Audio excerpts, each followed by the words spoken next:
So I'm Anthony Maricola, manager of adult services at New Canaan Library. I'm very delighted to welcome you tonight. During the month of March, New Canaan Library celebrates one author, New Canaan, and the literary works of award-winning author Jacqueline Woodson with programming that supports and honors themes found throughout her work. You can find the complete listing of our upcoming programs at newcanaanlibrary.org. The Tulsa Massacre has been called the single worst incident of racial violence in American history. Yet for many, the events are not well known, if at all. Tonight, our special guest lecturer, Michelle Place, Executive Director of the Tulsa Historical Society Museum, will increase our understanding of what led up to the events of the Tulsa Massacre. Michelle Place was named Executive Director of the Tulsa Historical Society Museum in 2012, a 27,000 square foot facility with 7 annually rotating galleries and extensive archives. Additionally, they conduct education programs, author lectures, and community collaborations. Michelle is a 2-time Heartland Emmy-winning writer, technical advisor, and producer. She's a 4-time delegate to an international conference on just governance through the United Nations in Geneva's Initiatives for Change in Switzerland. In 2018, Michelle was named one of the 35 global women drivers for peace. A graduate of the University of Arkansas and native of Little Rock, Arkansas, Michelle has lived in Tulsa for 34 years with her family and now calls it home. As a reminder for those who just joined, please use the Q&A feature below to send any questions to our wonderful speaker. And Michelle, thank you so much for being with us tonight. The virtual floor is all yours.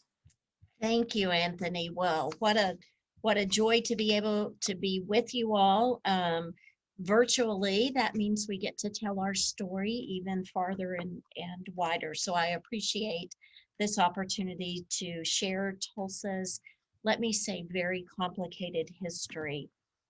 Tulsa's and Oklahoma's histories are unique, very unique. But what is not unique, oops, sorry, I'm not prepared. I got to share my screen. So sorry. Threw off my rhythm there. Okay, stop the video. Okay, well, we'll just go on. We had a little computer glitch just before I got on, so I'm blowing my credibility. There we are. And slideshow, and I'll make all that other go away from the beginning. Now I'm happy. I'm so sorry. Let me go to the next one. What is not unique is that the past causes the present and affects the future.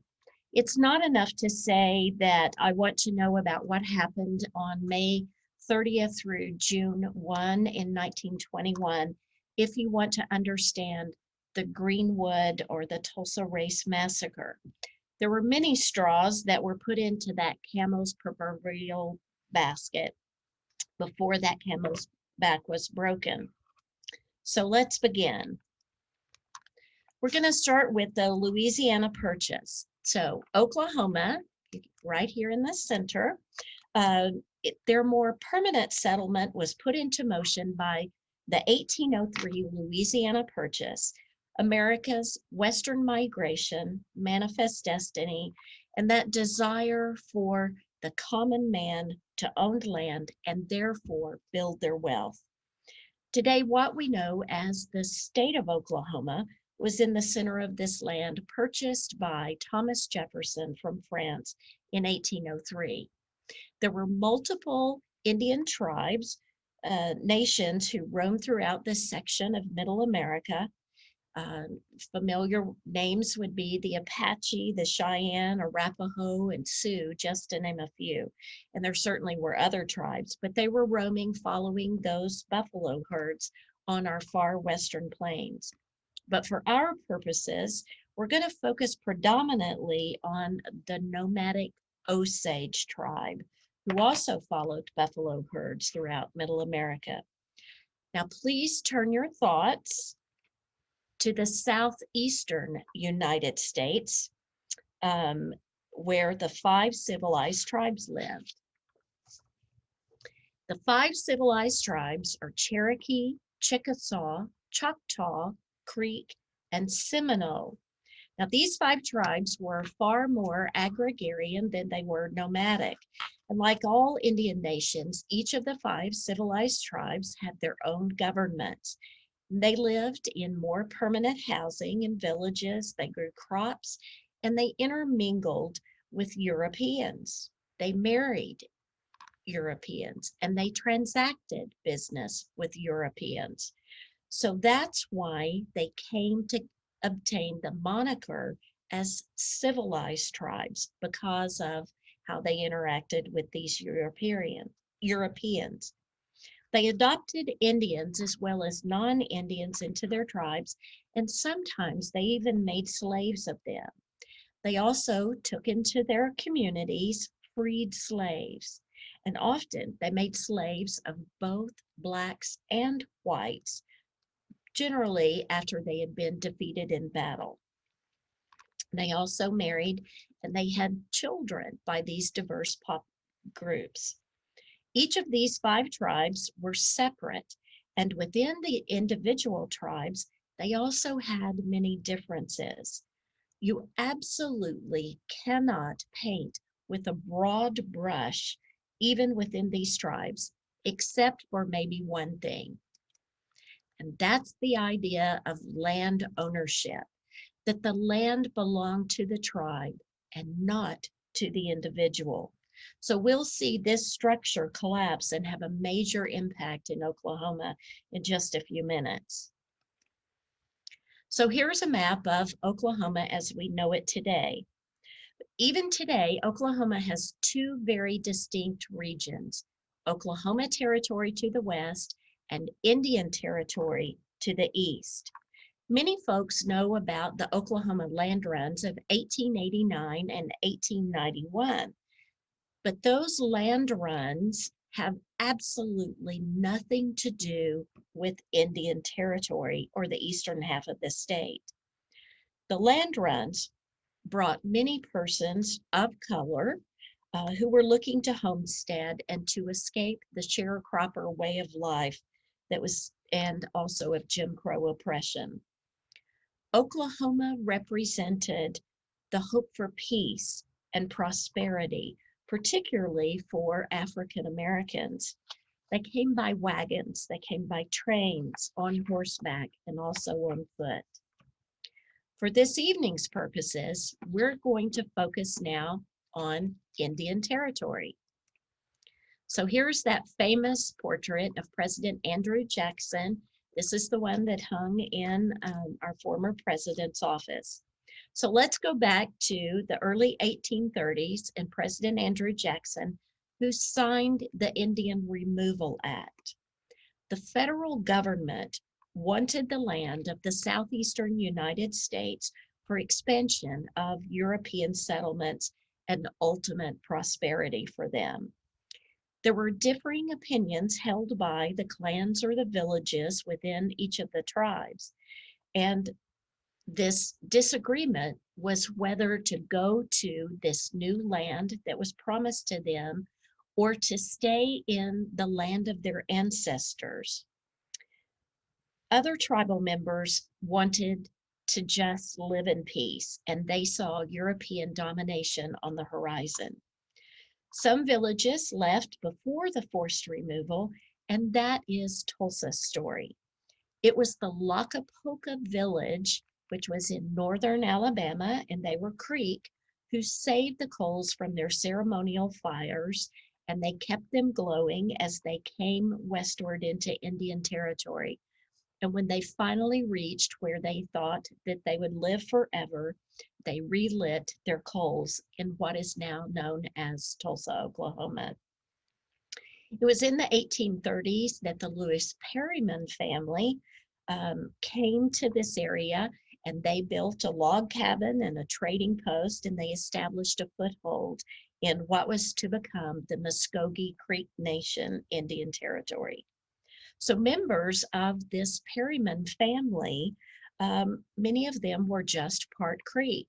If you look at pictures of the family, there is no doubt that many of them are of African descent. So here are the trails of the forced removal from 1831 to 1842. And you can see these lines as they come into Indian territory. The one that probably was the most shocking to me, or one that I hadn't thought of, were these Seminoles who came by boat, I would imagine in the belly of slave ships, if you will, into New Orleans, and then making their way up into um, Oklahoma today. So the forced removal is a very complicated story, and it deserves a scholarly presentation of its own. Again, you cannot paint with that broad brush, but suffice it to say that many who walked the Trail of Tears were destitute and ill, so many of them died along the way. But some who came, whether freely before the forced removal, many of them had wealth and they had home furnishings. And it also included in these 5 civilized tribes brought with them their slaves. So tribal slavery becomes very problematic during the Civil War. The tribes began to have internal conflicts as to whether or not they would side with the Confederacy because they were slave owners, or would they go with the North? Would they pledge their allegiance to the Yankees, who they thought would most likely prevail? We also saw some tribal members switching sides in the middle of the Civil War. Again, living in peace was the ultimate goal. Emancipation is another place where you cannot paint with a broad brush because of different treaties that the federal government had signed with each of these 5 tribes.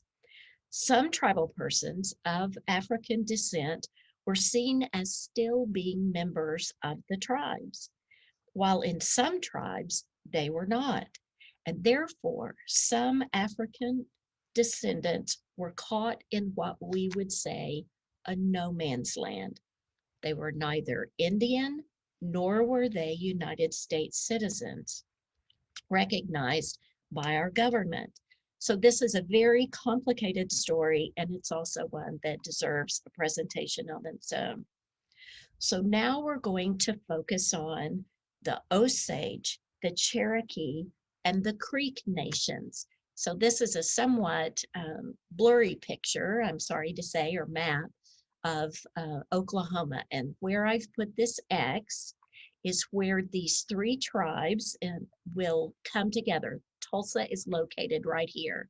So this is the Osage Nation, you have the Cherokee Nation, and also the Creek Nation right here.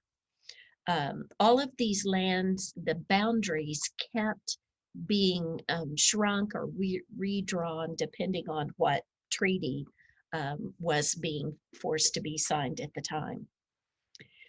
So this is the only place, as I said, in the United States where 3 tribal nations come together. Let me just say a word about the Osage. They were not part of the 5 civilized tribes. Remember that I told you that they roamed following the buffalo. They went as far as Indiana, Illinois, and their lands ranged all the way to the Rocky Mountains. And so their lands kept being reduced into Indian territory, into what we now call Osage County, which is this pink area right here. You may be aware of the book, The Flowers of the Killer Moon, and a movie that's about to be made in this area, and that's about the Osage tribes and the murders. This is a land that is very rich in oil, and the way they structured their government, the tribe was able to keep a lot of the money. The royalties came into the tribe and then was dispersed to the tribal members. So that's a whole nother story that we can get into.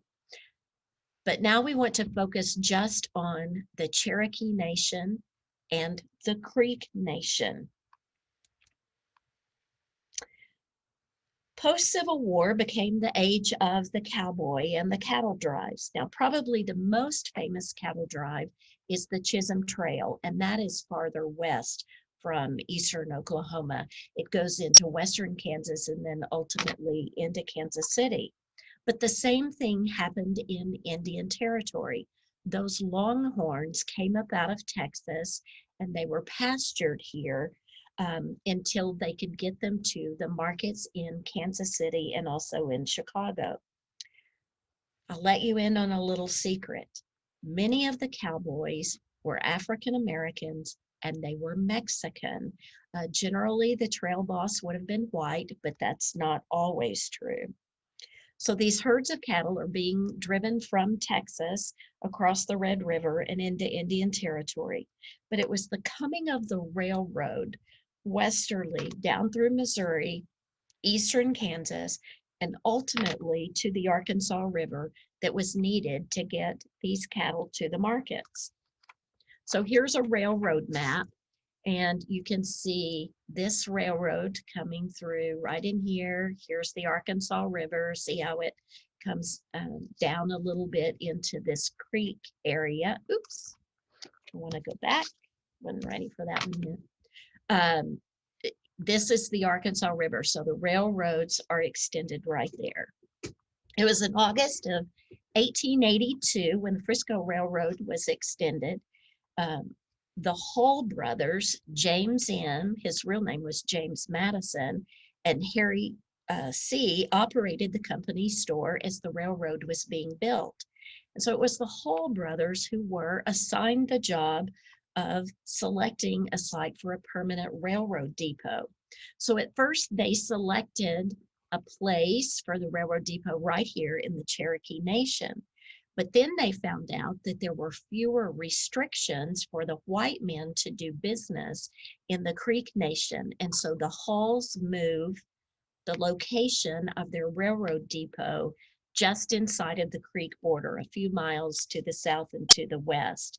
So we consider J.M. Hull as to be the father of Tulsa, and he's the one who marked off the very first streets. Now, the next thing that happens are Oklahoma black towns. From 1865 to 1920, African Americans created more than 50 towns or settlements in Indian Territory and Oklahoma Territory. These all black towns grew after the Civil War when the former slaves settled together for mutual protection and for economic security. So Oklahoma was said to be this promised land and a safe haven for African Americans. Many of these towns sadly were short-lived due to the migration to larger cities for better economic opportunities and also for better education systems. A declining tax base then forced many of these towns to be abandoned as their residents moved to the larger communities. So next we have the Dawes Act. This is Senator Dawes, who was from Massachusetts. It was the Dawes Act of 1887 that changed Indian Territory forever. This act authorized the federal government to break up the tribal lands by partitioning them into individual plots or allotments.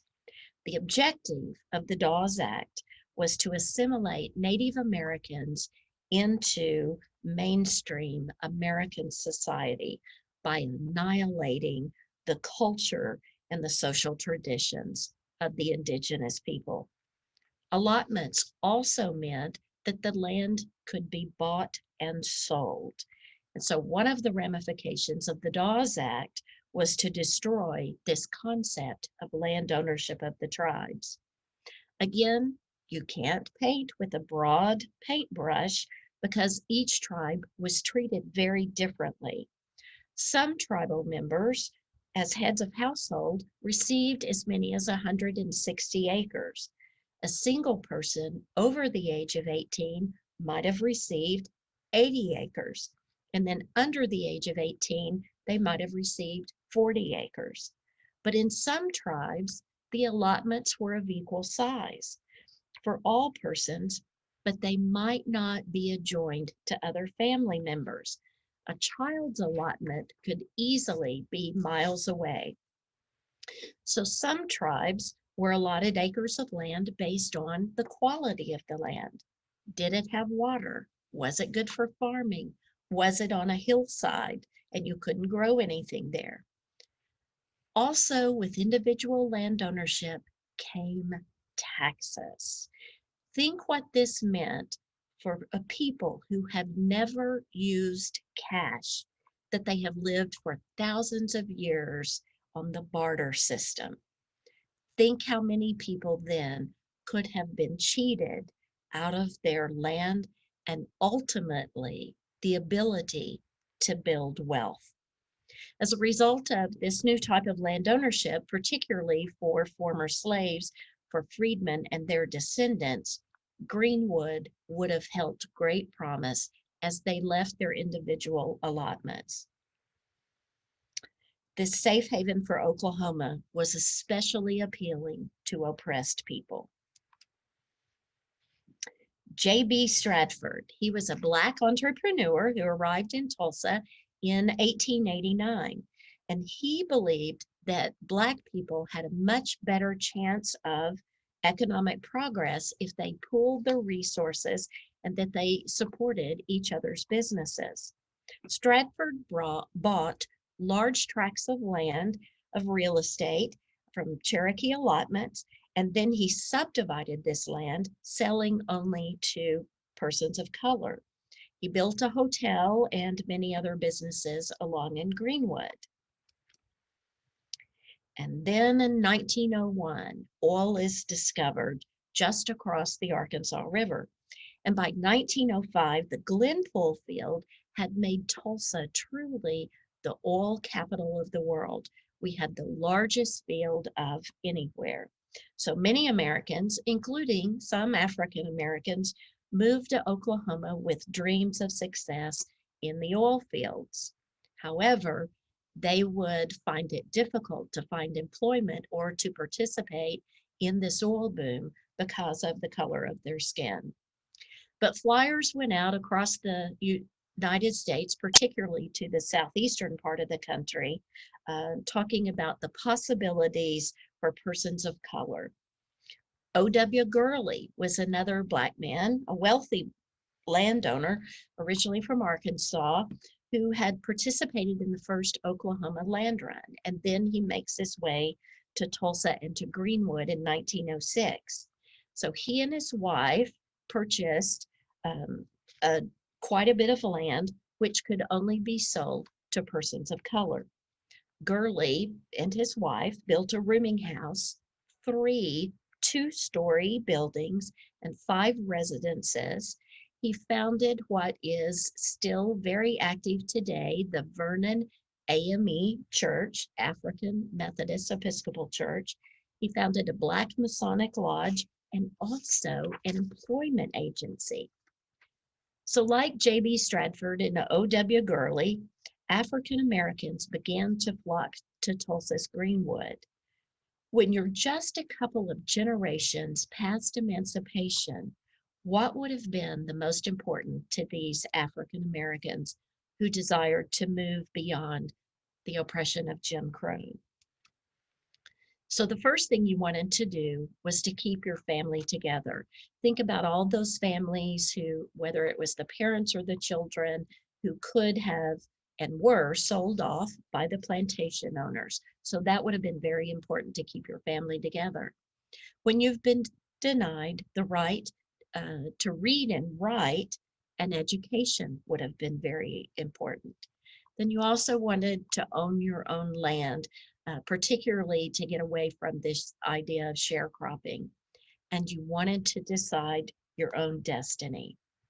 So word began to spread across the country of the plethora of possibilities which could be had by Black Americans who were living under oppression.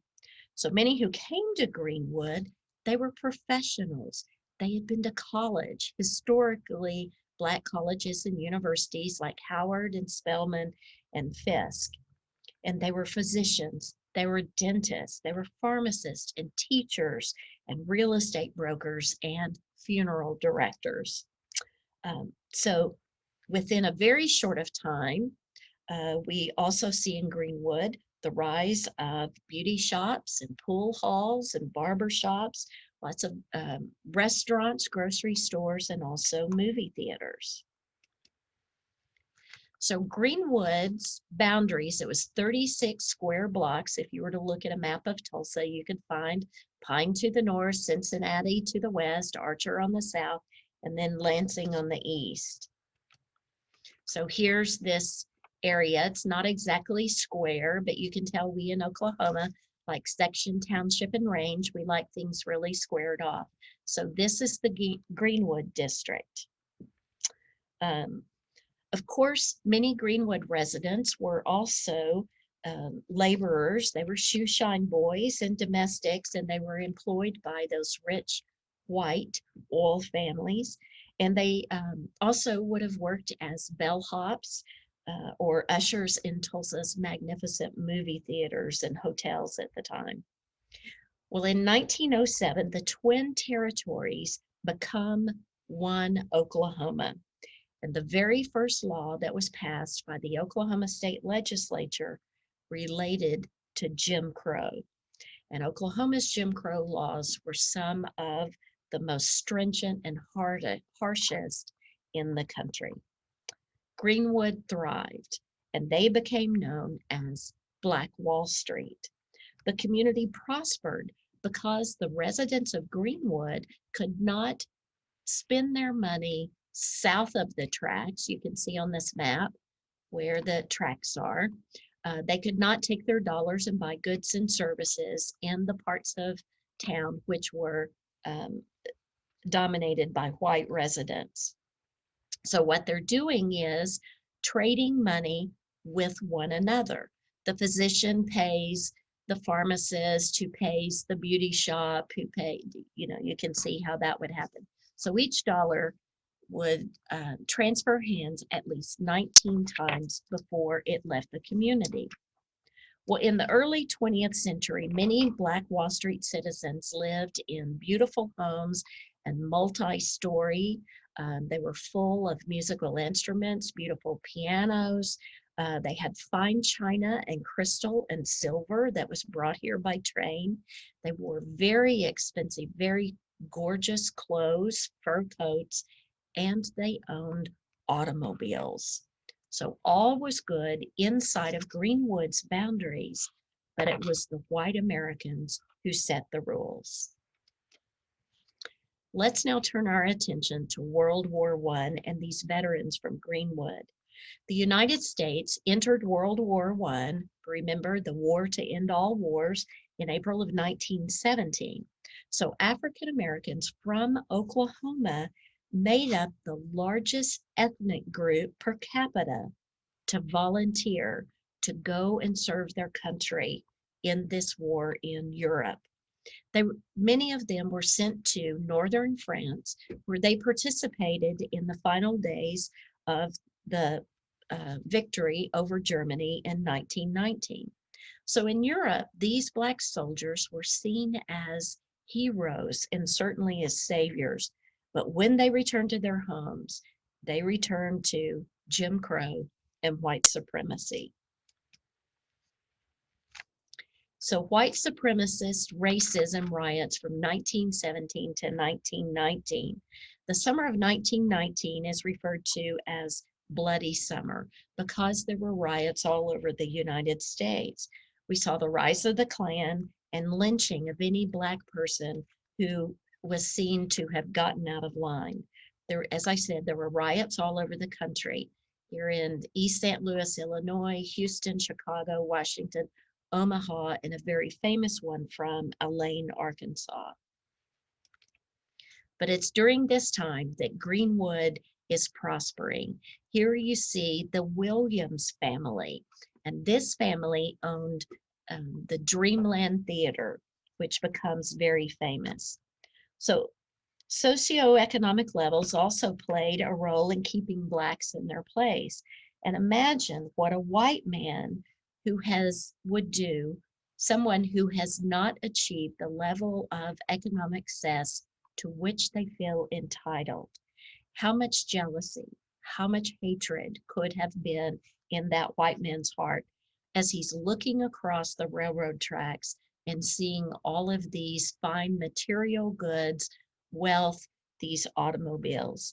He might say to himself, They shouldn't have those things. I don't have those things.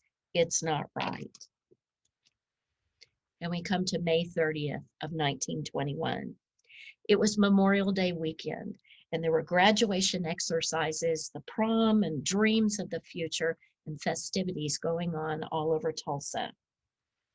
There was a 20-year-old young Black man from Greenwood who was working as a shoeshine boy on Main Street, Tulsa, the heart of the white business district. This young Black man entered the Drexel building on Main Street, entered the elevator to go and use a restroom, which in these days of Jim Crow, he would not have been able to use just any restroom. And so he enters this elevator where there is a young teenage white girl by the name of Sarah Page. Sarah had come to Tulsa to go to business college, and she's the elevator operator. We don't know exactly what happened and what would have caused Sarah to scream, and therefore calling attention to her supposed assailant, Dick Rowland. Some reported that he stepped on her foot or that he grabbed her arm, the elevator was off, and he just fell into her. And some also said that he went as far as to attack her. We don't know. Sarah's scream was heard by a store clerk who worked in a nearby store, and he comes to her rescue. Dick Rowland did exactly what any Black man of the time would have done. He fled. He fled to Greenwood, his home. So news of the assault began to spread, and Rowland was arrested, and he was taken to the city jail in the court, which was also the courthouse in the heart of Tulsa's white district. Each account of the incident became more exaggerated. So here you'll see several of the newspaper articles. There's a very inflammatory article that appeared in the May 31st afternoon edition of the Tulsa Tribune, and it goes so far as to insinuate rape and that this was a virtuous young white woman who had been attacked. So the word begins to spread, and mobs begin to congregate around the courthouse. A group of men from Greenwood, these World War I veterans, come, a fairly small number at the time, we don't know exactly how many, and they confront the sheriff because they are afraid of Dick Rowland being lynched. They want to take him into their protection. The sheriff says, no, everything is fine. Go back to Greenwood. We have it under control. He's safe. Don't worry about it. Go on. But as this news begins to spread and more people begin to gather at the courthouse, these Greenwood residents, more of them return, and they're also armed at the time. There are multiple accounts of what happened between the mobs, but in the end, a gun went off and all hell broke loose. The Blacks rushed back to Greenwood to set up their perimeters to protect their homes and their businesses, and the white mob was right behind them, having increased in numbers and also increased weapons. It was obvious that these African-American former World War I veteran soldiers were outmanned and outgunned. White men of all socioeconomic levels were deputized, and they then had the authority to participate in the mayhem.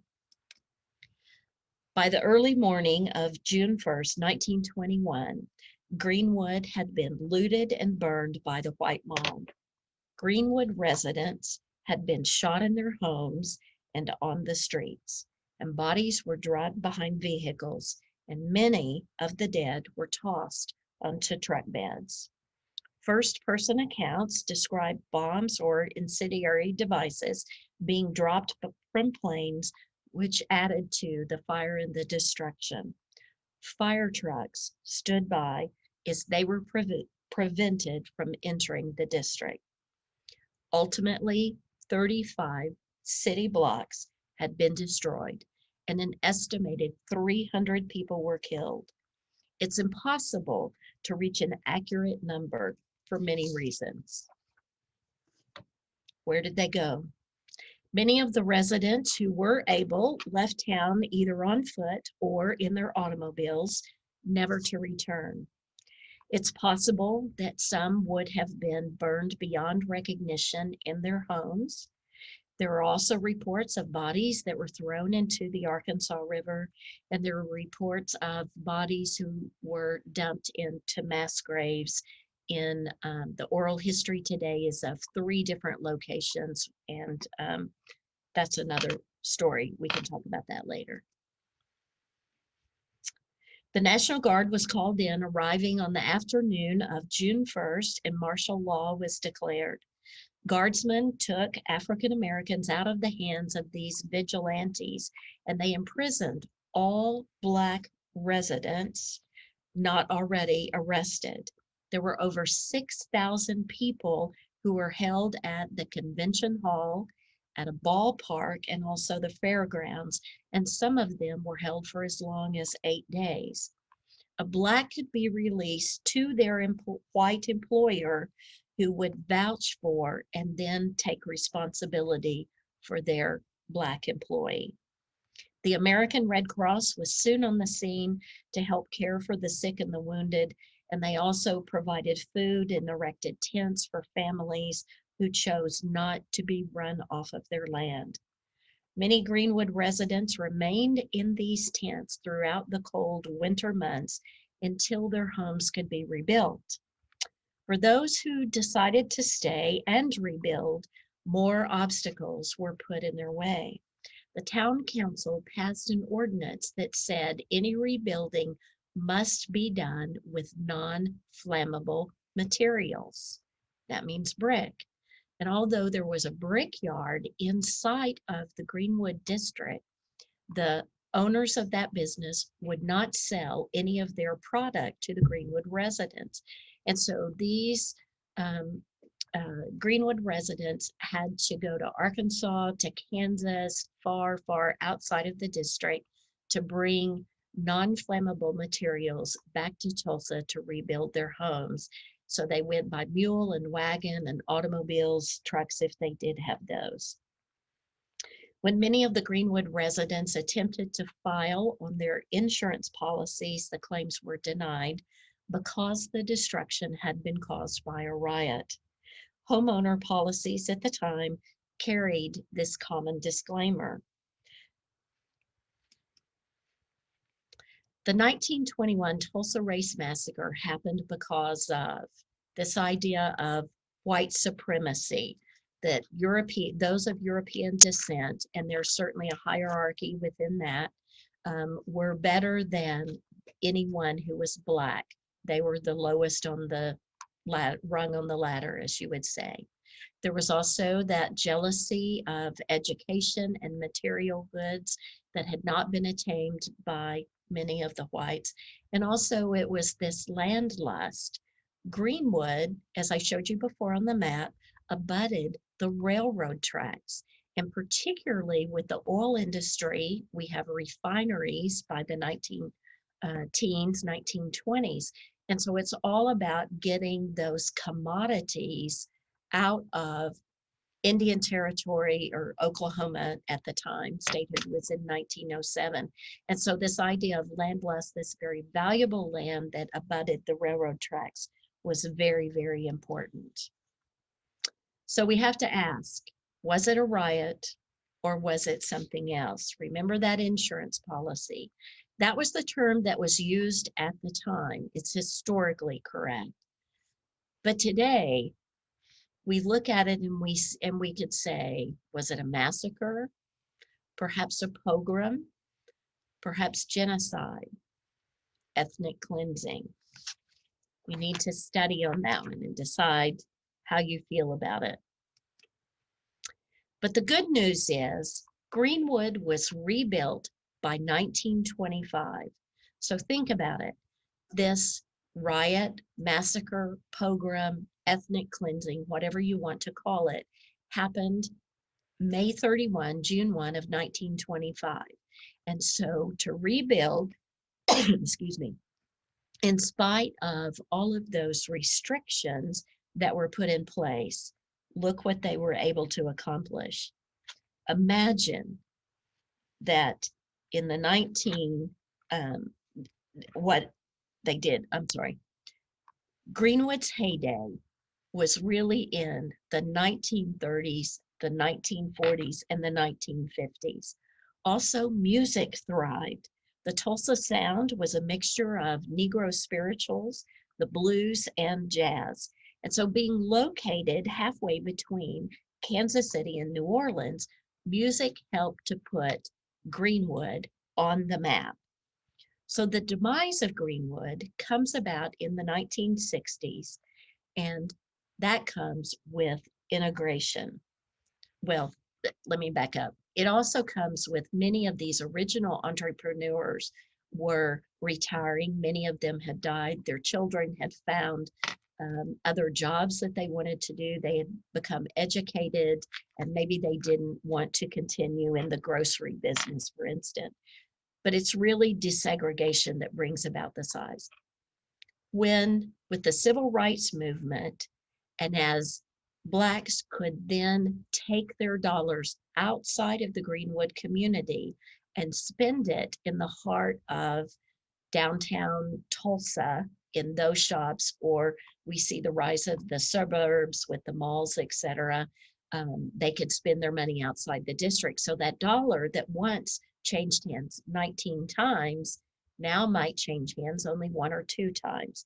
And so it was those small entrepreneurial businesses that began to close that brought about the death of Greenwood.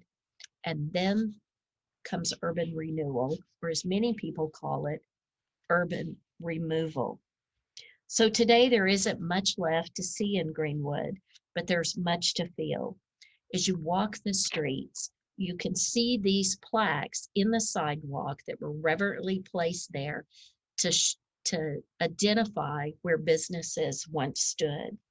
Let your imagination wander and listen for the voices of the people. We must tell their stories and lift up their accomplishments and how they triumphed over tragedy.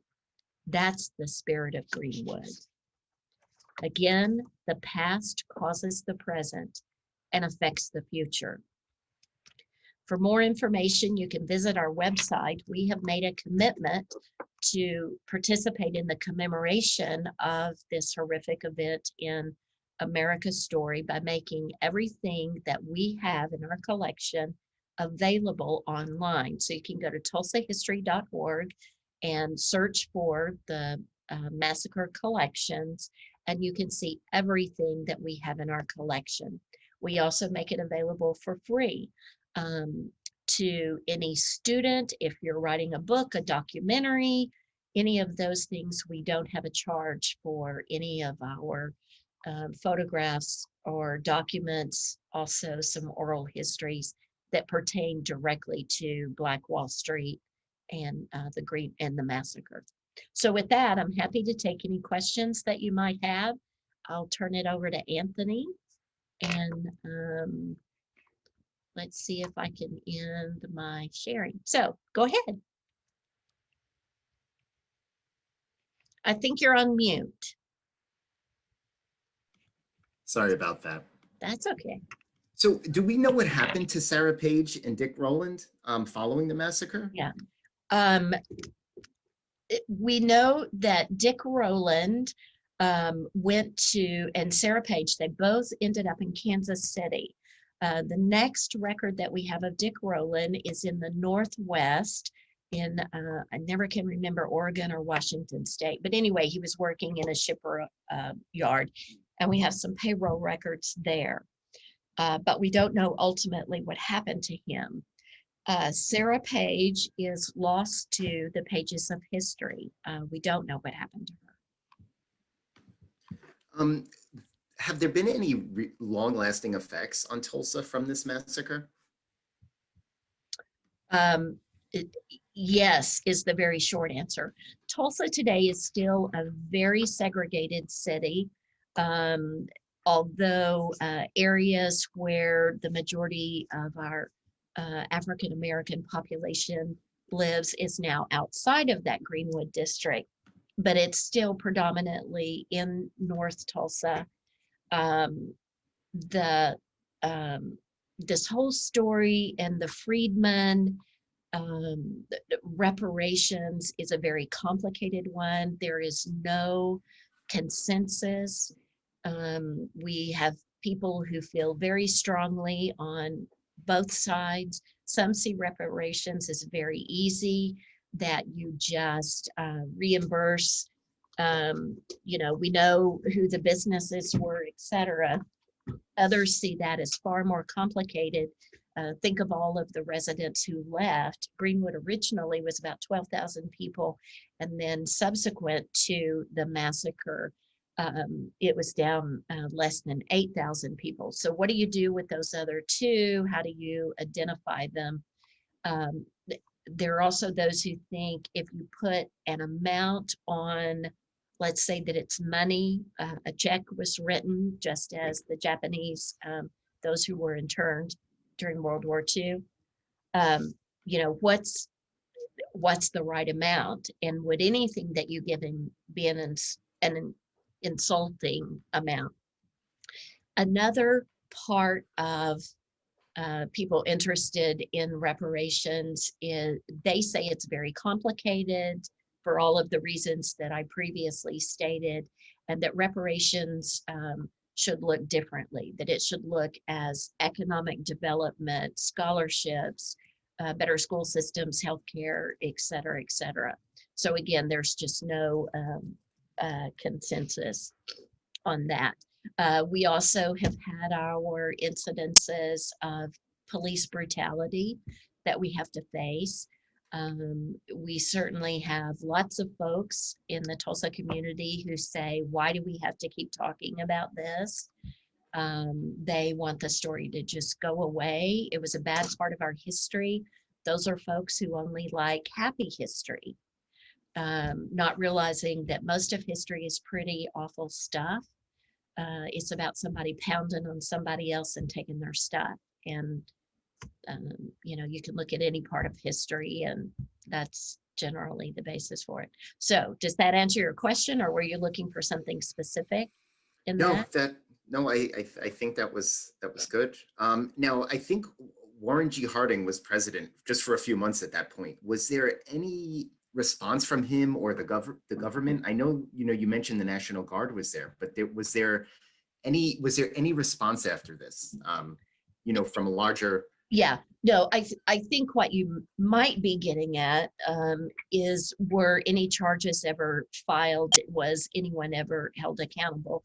And the answer is no, which is also part of the issue that we are still dealing with today. So when you say the past causes the present, there we are. The fact that nobody was ever held accountable.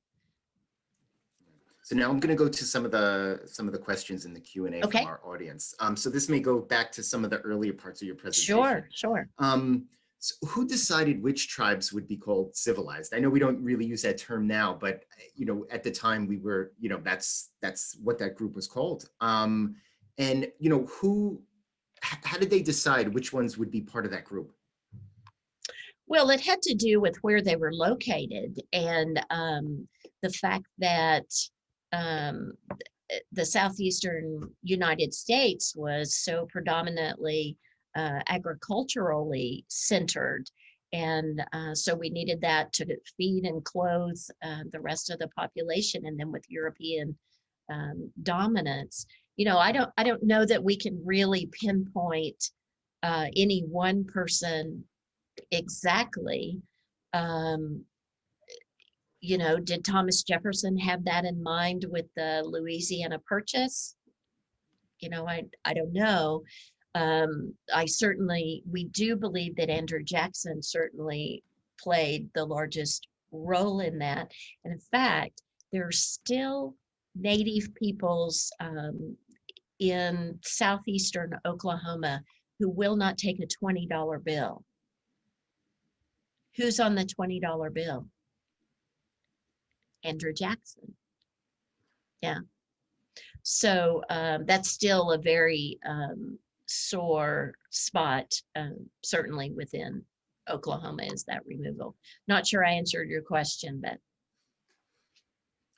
The next question I'm seeing is, who is the Perryman family? The Perryman family, they were Muskogee Creek peoples. They were from they lived in northern Alabama, and they came before the forced removal to what we now know as Tulsa. Okay, and they set up a trading post. Remember I said that the reason they were called civilized was because these tribes traded a lot with Europeans, intermarried, et cetera, adopted European dress, ways of living. I mean, they had plantation houses. Not all of them, but many of them did, and other kinds of wealth. So the Perrymans were part of that. They came here and just sort of took a foothold. They established the first post office. The Pony Express came through, and so they were just one of Tulsa's original families. The next question is, why wouldn't the Greenwood Brickyard sell to Greenwood residents? Well, it was Jim Crow. I mean, you didn't have to sell to, that was white supremacy. You couldn't go in certain bathrooms. You couldn't drink out of certain water fountains. And if you didn't want to sell anything that you were making to a Black person, you didn't have to. What portion of the rebuilt Greenwood was owned or populated by African Americans? 100%. Are there any memorials in Tulsa to the Greenwood Massacre? Yeah, this during COVID, we have, I serve on the Commemorative Commission in a number of capacities, and this commission is made up just of people who are interested in remembering the event, however their institution wants to do it. Okay. Wait a minute, what did you just ask me? I'm so sorry. Ask me the question again. Let me just pull it back up. I apologize. Sorry. Oh, we were talking about if there were any monuments. Monuments. Okay. So one of the things that the commission did, some people on the commission, not the commission as a whole, was to raise money to build what we're calling Greenwood Rising, which is not really a museum. It's more of an experience. And so it will be fully open in 2022, but you come in and the first room is a gallery that has the timeline of the African experience in the Americas, so for 400 plus years. And so you go through that timeline, and then the next room is really great. It's all high tech. It's as if you're in a barber shop, which we know was one of the central parts of the community where gossip and news was exchanged, whether it's barbershop or beauty shop. And you'll sit in a barber's chair, and there's a hologram that will talk to you, tell you what happened, tell you the story of Greenwood, and you can ask questions back to it, and it'll answer questions to you. And then the next room that you go into is horrific. You are placed in the middle of the destruction and the mayhem, with fires and planes overhead and guns going off. It's going to be horrific, is the word I keep using. And then the last room will be a place that invites conversation. So someone who's from New Canaan can sit down next to someone who's from Minnesota, who's from Mobile, Alabama, whatever, and conversation and processing all that you've seen and heard will certainly be a part of that. Now, we also have a beautiful, beautiful park. It's called the John Hope Franklin Park. of reconciliation. It was built a number of years ago. If you're not familiar with John Hope Franklin, I would encourage you to read his books. My favorite is Mirror to America. But he grew up in Tulsa, went to Booker T. Washington High School, was named by President Clinton to head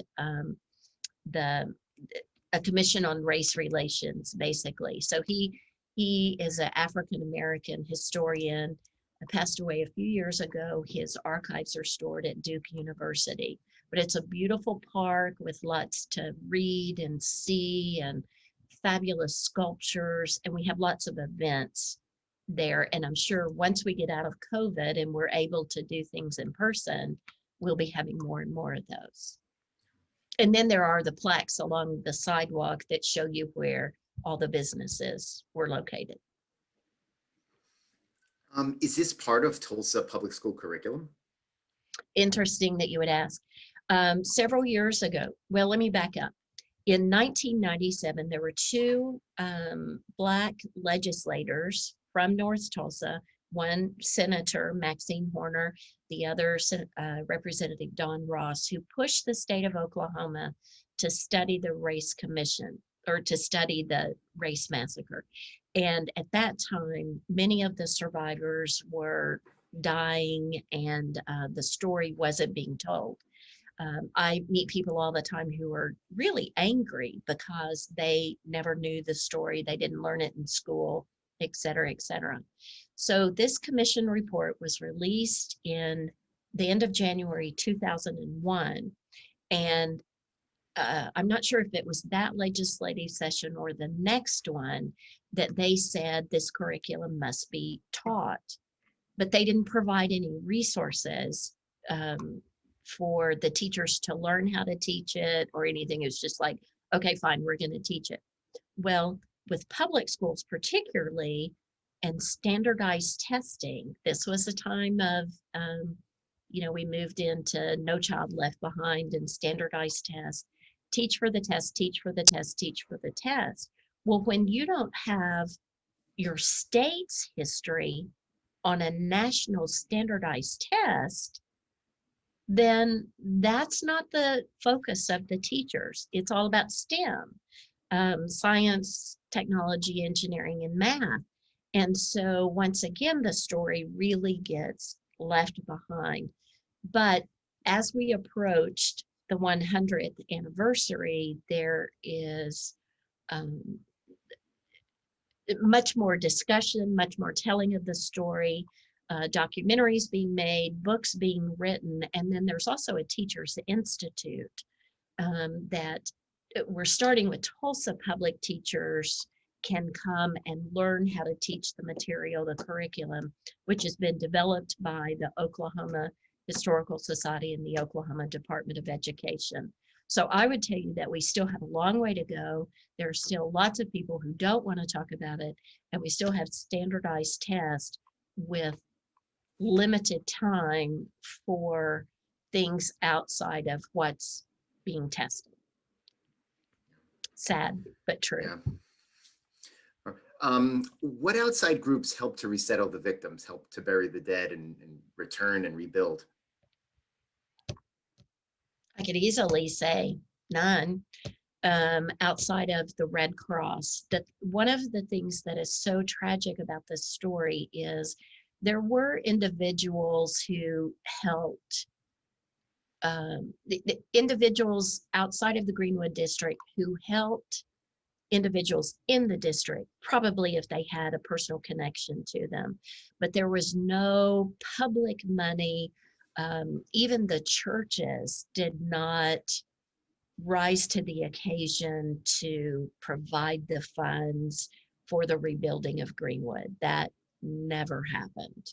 It would have been independently, individual to individual. Now we hear that there was planes dropping bombs down. Who were piloting those planes? Okay, so you have to understand that with being the oil capital of the world meant that there was lots of money to be spent here. And with these new with the advent forms of transportation, whether it be rail, the automobile, and also aviation. I mean, think about the timing of the Wright brothers. And so these oil men would have been flying all over the country or out to their leases as oil is discovered farther west in Oklahoma, Texas, Kansas, et cetera, et cetera. So it was very common for all of these oil men to have private airplanes. Plus, the oil men invested in the Spartan School of Aeronautics, which was training pilots to fly. And Spartan School is still going today. I mean, talk about the past causing the present. It was that interest in aviation that brought the McDonnell Douglas plant here during World War II. We had Rosie the Riveter, and now we have, we're the repair center for American Airlines. If anything's wrong with a plane, it comes to Tulsa, Oklahoma. So one of our largest employers. So these planes would have been private. Now I've heard, I have not seen any written accounts of the military. That was, I guess, urban legend for quite a while, how it was the military who was dropping bombs on their own people. And I have not seen evidence of that. What I've just seen, read about, would have been these private planes. All right, so we have one final question. Mhm. You know, being a longtime Tulsa resident and director of the Historical Society, why is this not story more widely known? Why is it one that's not told more often? Well, I think things have really changed in the last 20 years. Let me back up and talk about why it wasn't talked about before 1997. You said, I'm from Little Rock. I was born September of 1957. My aunt was a student at Little Rock Central High School in that integration. I went to church with the governor. And through a number of other reasons. I mean, I'm a child of busing. So I have been up close and personal with integration all of my life, literally. So when I moved to Tulsa, I'd been here 15 years before I went to work for the Tulsa Historical Society and had never heard a word about it. The phone rang the first week I was here. I answered the phone. I came to work February 1 of 2001. The commission report had just been released January 28th of 2001. So it's out for a week. I have a reporter from New Zealand who wants to talk about the race massacre. And I said, well, let me get the person for you to talk to. I'd never heard about it. Well, my frame of mind immediately went to 1968 because that's when I knew that there were riots all over the country, et cetera, et cetera. So anyway, I turned to the only other employee, the executive director, and I said, and he said, you don't know, do you? And I was like, no. So he told me the story of 1921. Well, I really became intrigued with why didn't anybody want to talk about it? And so for me, it was, the more I learned about it, it was easy to understand why the white citizens didn't talk about it. None of us want to think that it was our grandparents, uncles, brothers, fathers who participated in this horrific event. But what struck me as most curious was, why didn't African Americans talk about it? And so as I built relationships within the North Tulsa community, I asked a woman who's become a very, very good friend of mine, and I knew that her family were survivors. Why didn't you all talk about it? She was like, well, I don't know. So she went back to a family meeting, and what they said was that it was, today's words, post-traumatic stress syndrome, PTSD. That was a lot of it. When it happened, you're a couple of generations past emancipation. You've worked hard. The sky's the limit. Live your dreams, work hard, get an education, et cetera, and you can see your dreams come true and for your children. And so PTSD, the fear that it could happen again would be another thing. You've worked so hard to be able to provide for your family, and it's taken away in the blink of an eye. And so depression also set in. But the thing I found the most interesting was that they didn't want to convey to the next generation, who they were telling them, get your education, do the right thing, work hard, all of those attributes, et cetera, et cetera. And so they didn't want to give the children any idea that anything could clip their wings and keep them from succeeding. So I think it was those two concepts of, it was bad history, we don't want to talk about it, and people who had moved to Tulsa, I didn't have anything to do with it, I didn't live there, not my fault. And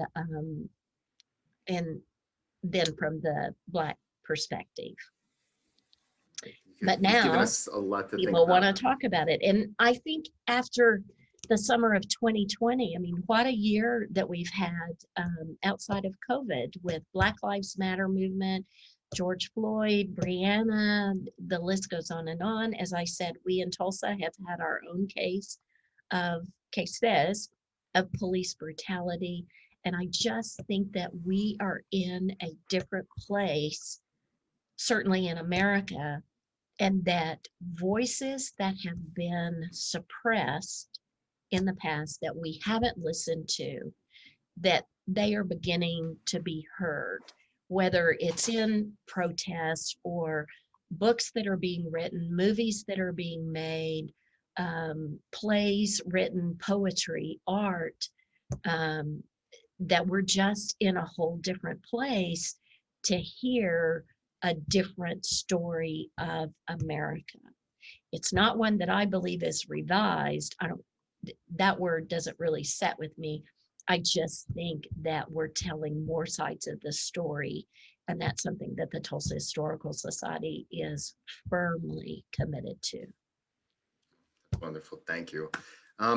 Thank you for this wonderful presentation and taking the time to speak to our New Canaan community. My pleasure. Yeah, you've given us a lot to think about, some further research we can do. And thank you again for spending the time with us. Certainly, and thank you to all who took their evening to participate and hear our story. It's complicated, isn't it? Yeah, it is. Yeah. All right. I hope to make it to your area sometime. We'll be happy to have you. Thank you. Yeah, thank you. Stay safe, everybody. Thank you for attending, and have a lovely rest of evening.